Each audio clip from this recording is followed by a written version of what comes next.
MCB के calculate करने का फॉर्मूला होता है I is equal to P upon V.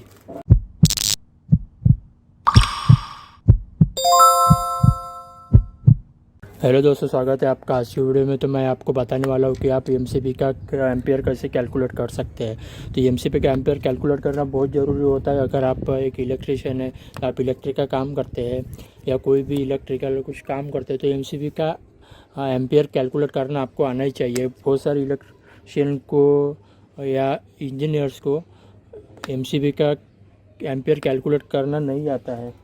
तो हम आज को आपको वही बताने वाले हैं कि आप एमसीबी का एम्पियर कैसे कैलकुलेट करेंगे। तो बहुत सारी जगह का क्या होता है कि कई हॉस्पिटल होते हैं, बड़े बड़े मॉल्स होते हैं, बिल्डिंग्स होते हैं, तो वहाँ पे आग लगती है, शॉर्ट सर्किट होता है। तो वो शॉर्ट सर्किट क्यों होता है? तो इसी वजह से शॉर्ट सर्किट होता है कि वहाँ पे आप एमसीबी का कैलकुलेशन बराबर किया नहीं होता है, बराबर एम्पियर की एमसीबी लगाई नहीं होती है, तो इसकी वो वजह से वहाँ पे शॉर्ट सर्किट होता है। तो मैं आज आपको वही बताने वाला हूँ कि आप एमसीबी का एम्पियर कैसे कैलकुलेट कर सकते हैं। तो अभी चलिए वीडियो को शुरू करते हैं। तो मैं बता दूं कि आपने अभी तक हमारे चैनल सब्सक्राइब नहीं किया होगा तो चैनल को सब्सक्राइब जरूर कीजिए और वीडियो को लाइक भी कीजिएगा अगर आपको पसंद आती है वीडियो। तो मैं आपको पूरी बताऊँगा इस वीडियो में पूरा ही बताऊँगा कि आपको किस तरह की एमसीबी लगानी है, कितने एम्पियर की लगानी है और किस टाइप की एमसीबी लगानी है, ये भी मैं आपको बताऊंगा इस वीडियो में। तो चलिए अभी वीडियो को शुरू करते हैं और मैं आपको बता देता हूँ कि एमसीबी का एम्पियर कैसे कैलकुलेट किया जाता है। तो सबसे पहले मैं यहाँ पे लिख देता हूँ how to calculate MCB ampere. तो मैं आपको बता दूं कि एमसीबी का एम्पियर कैसे कैलकुलेट करते हैं। तो उसके लिए एक फार्मूला होता है एमसीबी एम्पियर का, एमसीबी के कैलकुलेट करने का फार्मूला होता है। तो मैं आपको वो शॉर्टकट में पहले फार्मूला लिख के बता देता हूँ कि वो फार्मूला होता है I is equal to P upon V. ठीक है, मैंने ये फार्मूला भी यहाँ लिख दिया है। तो मैं अभी बताता हूँ आपको कि ये इसका मतलब क्या होता है। आई का मतलब होता है करंट, ठीक है, और पी का मतलब होता है पावर और वी का मतलब होता है वोल्टेज। ठीक है, हमें एमसीबी का एम्पियर कैलकुलेट करना है। तो उसके लिए हमें इस फार्मूले का उपयोग करना होगा। तो इस फार्मूले का कैसा उपयोग करेंगे हम? तो मैं अभी आपको बता देता हूँ कि अभी मान लीजिए कि आपके घर पे 4 रूम है। मैं एक एग्जांपल दे रहा हूँ आपको कि आपके घर में 4 रूम है, ठीक है, और आपकी एक डीबी बॉक्स लगा है यहाँ पे हमारा, ठीक है, और यहाँ पे हमारी 4 एमसीबी लगी हुई है। यहाँ पे मैं इसको मान लेता हूँ हमारा ये रूम 1 है, ये रूम 2 है, ये रूम 3 है और ये रूम 4 है। तो हमें अभी इस चारों की सर्किट अलग अलग निकालनी है। तो समझिए कि हमने इसकी सर्किट या इस पर जोड़ दिया, एक का एमसीबी 1 में जोड़ दिया और ये रूम 2 का एमसीबी 2 में जोड़ दिया और रूम 3 का एमसीबी 3 में और रूम 4 का एमसीबी 4 में हमने इस तरह से कनेक्शन कर दिया। तो अभी हम यहाँ पे कितने एम्पियर की एमसीबी लगाएंगे? तो इसके लिए मैं आपको बता दूँ कि अभी मान लीजिए कि हमारा ये रूम 1 का जो पावर है हमारा वो 300 वाट है, ठीक है, हमारा 300 वाट इसका पावर है। और रूम 2 का हमारा पावर है 400 वाट, ठीक है, और रूम 3 का हमारा पावर है 1000 वाट और रूम 4 का हमारा पावर है 2000 वाट। तो हम इसके हिसाब से हम अभी एमसीबी का कैलकुलेशन करते हैं। तो वो देखते हैं अभी किस तरह से वो कैलकुलेशन आता है एमसीबी का एम्पियर का कैलकुलेशन। तो कौन कौन सी एम्पियर की एमसीबी यहाँ पे हम लगा सकते हैं। तो हम सबसे पहले शुरुआत करते हैं कि ये पहले एमसीबी का रूम 1 की। तो हमारा यहाँ पे रूम 1 है, तो हम यहाँ पे लिख देते हैं रूम 1 की एमसीबी के लिए हम उसका कैलकुलेशन निकालेंगे। तो उसका फार्मूला मैंने यहाँ पे लिख के रखा हो, तो उसका फार्मूला मैं यहाँ पे लिखता हूँ अभी I is equal to P upon V. तो हमारा इसका हमें अभी करंट निकालना है, इस रूम 1 के एम्पियर निकालना है उसका। तो अभी इसका पावर हमारे पास है 300 वाट, पावर हमारा 300 वाट है और हमारा जो वोल्टेज आता है घर में 230 वोल्ट हमारा वोल्टेज आता है। तो इसके हिसाब से हमारा अभी इसके जो कैलकुलेशन निकलता है वो हमारा टोटल कैलकुलेशन निकलता है 1.30 एम्पियर। 1.30 एम्पियर ये हमारा इसका एम्पियर निकल गया। किसका? रूम 1 का हमारा एम्पियर निकल गया। रूम 1 का हमारा ये एम्पियर निकल गया, 1.30 एम्पियर निकल गया। और रूम 1 का MCB 1 का हमारा कैलकुलेशन निकल गया। अभी हम चलते हैं रूम 2 की तरफ। तो रूम 2 के लिए हम सेम फार्मूला अप्लाई करेंगे यहाँ पे। इसका फार्मूला I = P/V। तो इसके लिए हमारा पावर, रूम 2 का पावर हमारा 400 वाट है। और उसका वोल्टेज तो हमें सेम ही रखना है, क्योंकि सबके घर में वोल्टेज सेम ही आता है, 230 वोल्ट। ठीक है। अभी इसका जो अगर आप इसको डिवाइड करेंगे 230 से 400 को, तो हमारा आएगा 1.73 एम्पियर। ये हमारा रूम 2 का निकल गया।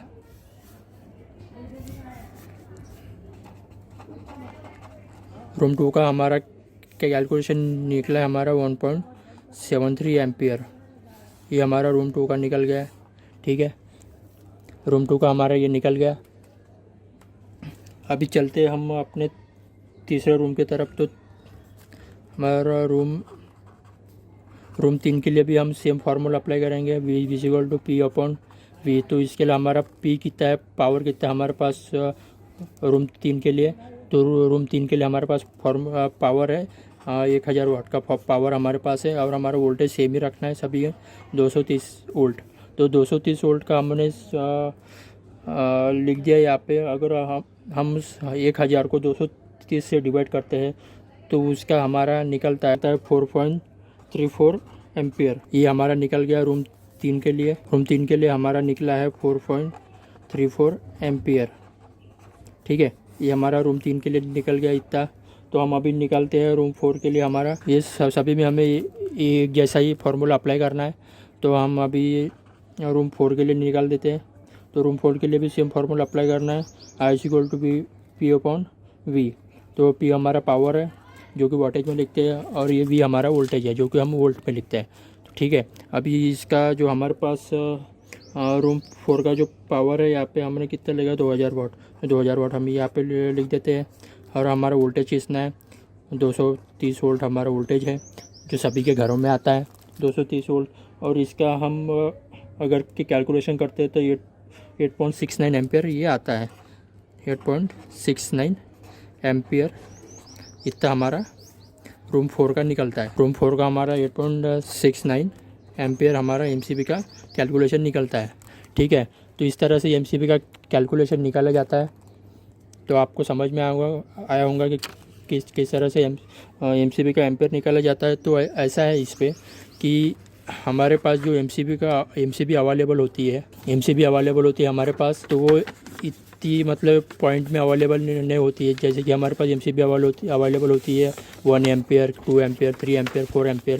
तो मैं आपको बता देता हूँ कि अवेलेबल एम्पियर की MCB कौन सी होती है, अवेलेबल एम्पियर MCB। तो हमारे पास कौन सी एम्पियर की अवेलेबल होती है MCB, तो वो हम देख लेते हैं। हमारे पास जो अवेलेबल MCB होती है वो होती है 1 एम्पियर की, और दूसरी आती है 2 एम्पियर की, और तीसरी आती है 3 एम्पियर की, फिर आती है 4 एम्पियर की, और फिर आती है 6 एम्पियर की। 6 एम्पियर तक की हमारे पास इतनी MCB अवेलेबल होती है। फिर उसके बाद आता है 10 एम्पियर, 12 एम्पियर की MCB आती है, फिर 16 एम्पियर की MCB आती है, 20 एम्पियर की MCB आती है, 20 एम्पियर की आती है, 25 एम्पियर की अवेलेबल MCB है, और 32 एम्पियर की अवेलेबल है MCB मार्केट में। तो अभी क्या है कि अभी हमने देखा है कि यहाँ पे हमारा जो निकल रहा है एम्पियर, तो अभी देखिए कि हमारे पास रूम 1 का 1.30 एम्पियर का निकला है हमारा MCB, रूम 1 की MCB। तो अभी क्या करेंगे, हमारे पास रूम 1.30 की MCB अवेलेबल है ही नहीं। तो हम क्या करेंगे वहाँ पे, तो हम 1.30 है तो उसके आसपास की MCB हम वहाँ पे लगा देंगे। तो हमारे उसके आसपास की MCB हमारे पास कौन सी है, तो 1.30 के ऊपर में थोड़ी सी, तो हम 1.30 के ऊपर में हमारे पास 2 एम्पियर की MCB अवेलेबल है। तो हम वही 2 एम्पियर की MCB वहाँ लगाएंगे। तो मार्केट में जनरली 2 एम्पियर की MCB मिलती नहीं है। तो ढूंढेंगे तो आपको ज़रूर मिल जाएंगी। ज़्यादातर लोग रखते नहीं है दुकान में, तो आप ढूंढोगे तो आपको ये 2 एम्पेयर की MCB भी मिल जाएंगी। ये 2 एम्पेयर की MCB और 6 एम्पेयर के नीचे की जितने भी MCB होती है ये महंगी होती है MCB, इसलिए ये ज़्यादातर दुकानदार रखते नहीं है। ठीक है, तो अभी हमारा रूम 1 का MCB का हो गया। अभी चलते रूम 2 के MCB की तरफ। तो रूम 2 का MCB के पास हमारे पास है 1.73 एम्पेयर की MCB, तो ये भी अवेलेबल नहीं होते, तो हम 2 एम्पेयर की MCB ये यहाँ पे लगाएंगे। तो हम यहाँ पे लिख देते हैं 2 एम्पेयर की MCB आप यहाँ पे लगाएंगे। ठीक है, और फिर ये यहाँ पे भी हम 2 एम्पेयर की MCB यहाँ पे लगाएंगे। फिर हम आते हैं रूम 3 के तरफ। रूम 3 में हमारा निकला है 4.34 एम्पेयर। तो 4.34 एम्पेयर का हमारे पास MCB अवेलेबल नहीं है। तो हमारे पास कौन कौन सी MCB अवेलेबल है? तो हमारे पास 6 एम्पेयर की MCB अवेलेबल है। उसके बाद की 4.34 के बाद की हमारे पास 6 एम्पेयर की MCB अवेलेबल है। तो हम 6 एम्पेयर की MCB वहाँ पे लगा देंगे। ठीक है, अब ये तो हो गया हमारा रूम 3 का। और रूम 4 का हम आते हैं, तो हम यहाँ पे लिख देते हैं यहाँ पे 6 एम्पेयर की MCB लगेंगी। और फिर यहाँ पे आते हैं रूम 4 की तरफ। तो रूम 4 में हमारे को लगेंगी 8.69 एम्पेयर की। तो ये MCB अवेलेबल नहीं होती है, तो हम यहाँ पे क्या लगाएंगे? हम यहाँ पे 10 एम्पेयर की MCB यहाँ लगा देंगे। ठीक है, तभी आपको समझ में आएंगे कौन कौन सी MCB कहाँ लगती है। तो अभी हम यहाँ पे DBH जो हमने डिज़ाइन किए थे यहाँ पे लिख देंगे हम कि कौन सी MCB ये यहाँ पे लगेंगी करके। तो यहाँ पे हमारे रूम 1 के लिए MCB यहाँ पे है 2 एम्पेयर की MCB यहाँ लगेंगी, और इधर भी 2 एम्पेयर की MCB लगेंगी।